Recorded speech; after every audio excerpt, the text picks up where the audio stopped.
पहली चोरी तहरीर नंबर 2568। ज़रूरत में भी चोरी करना तो जायज़ नहीं। पीर 14 अगस्त 2023। नीमा गिल साहिब, मेरी वालिदा सख्त बीमार हैं, इस वक्त अस्पताल में दाखिल हैं। क्या तनख्वाह में से कुछ रकम पेशगी मिल सकती है? चौकीदार अहमद अली को अपने मालिक से किसी मदद की उम्मीद तो न थी, मगर फिर भी एक आस के तहत पूछा था। उफ़ो, तुम लोगों के हर रोज़ के मसाइल ने बड़ा तंग किया हुआ है। अभी 2 दिन पहले माली ने पेशगी तनख्वाह मांगी है। तुम लोग जो काम करते हो, इसकी तनख्वाह हर माह बाकायदगी से वक्त पर तुमको मिल जाती है। बस इससे ज़्यादा मुझसे कोई उम्मीद न रखो। चौधरी करामत खान की कंजूसी, बेरहम तबीयत से कौन वाकिफ न था। वो अपने घर और ख़ानदान के लिए तो लाखों लाटा देते थे, मगर कभी किसी फ़कीर, किसी ज़रूरतमंद को 1 रुपया न देते थे। अलिफाल्टा उसकी बेइज्जती करते और उनकी मजबूरियों को झूठ करार देते थे।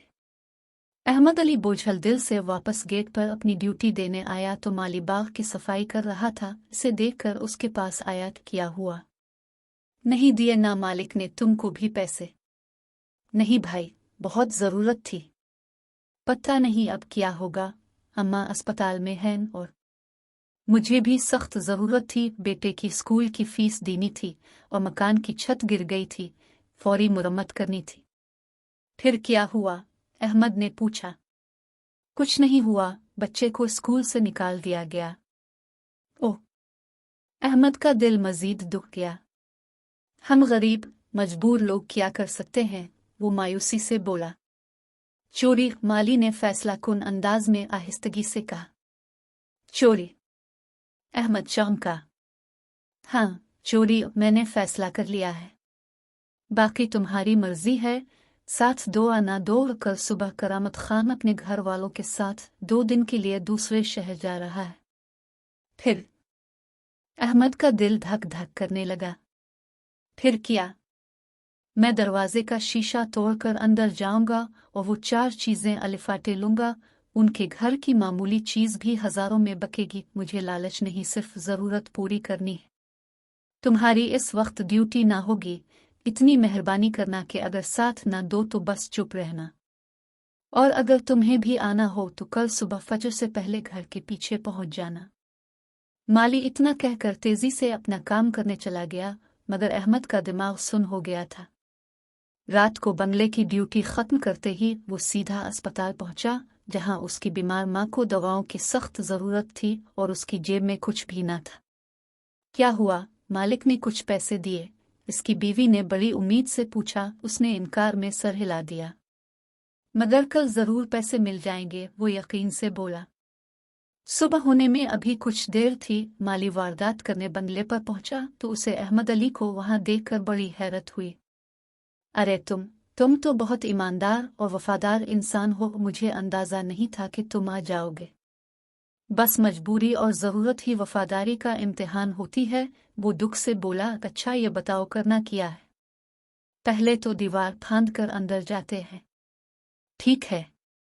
माली के पीछे पीछे वो भी घर में दाखिल हो गया। अंदर जाने का दरवाज़ा मजबूत शीशे का था और खिड़कियां भी, मगर माली ने कल शाम एक खिड़की की कांडी खोल दी थी। इसे धक्का दिया तो वो खुल गई और दोनों घर के अंदर दाखिल हो गए। माली अपने साथ कपड़े का बड़ा थैला ले आया था, जिसमें उसने एक एक करके घर के कीमती लैंप, शोपीस और दूसरी चीजें डालनी शुरू कर दी। इसी वक्त बाहर सायरन बजा और पुलिस आ गई। इनको भागने का मौका ना मिला। करामत खान खुद भी पुलिस के साथ पहुंच गई। पुलिस सिर्फ माली को पकड़ कर ले गए। शुक्रिया अहमद अली। वो जिंदगी में पहली दफा अपने किसी मुलाजिम से नरम लहजे में शर्मिंदगी से मुखातिब हुआ। तुमने न सिर्फ वफादारी निभाई, बल्कि मुझे हमेशा के लिए अपना एहसानमंद बना लिया है। करामत खान ने एक भारी रकम इसके हवाले की। ये लो, ये तुम्हारी वफादारी का इनाम भी है और तुम्हारा हक भी। उन्होंने कुछ और रकम इसके हवाले की। ये माली के घर वालों को दे देना। वो गरीब और ज़रूरतमंद है। मेरी ही गलती थी कि मांगने पर उसकी मदद न की, मगर बहरहाल ज़रूरत में भी चोरी करना तो जायज़ नहीं। तुम ये रकम आज ही इसके घर पहुंचा दो। इसे इसकी गलती का एहसास दिलाने के लिए कुछ हवालात में रखना है, फिर इसे छोड़ दिया जाएगा। واقعی 2 दिन बाद माली आज़ाद होकर सीधा करामत खान के घर पहुंचा और उनसे मुआफ़ी तलब की। उन्होंने इसे मुआफ़ तो कर दिया मगर दोबारा काम पर न रखा क्योंकि वो अब उनके भरोसे के काबिल न रहा था।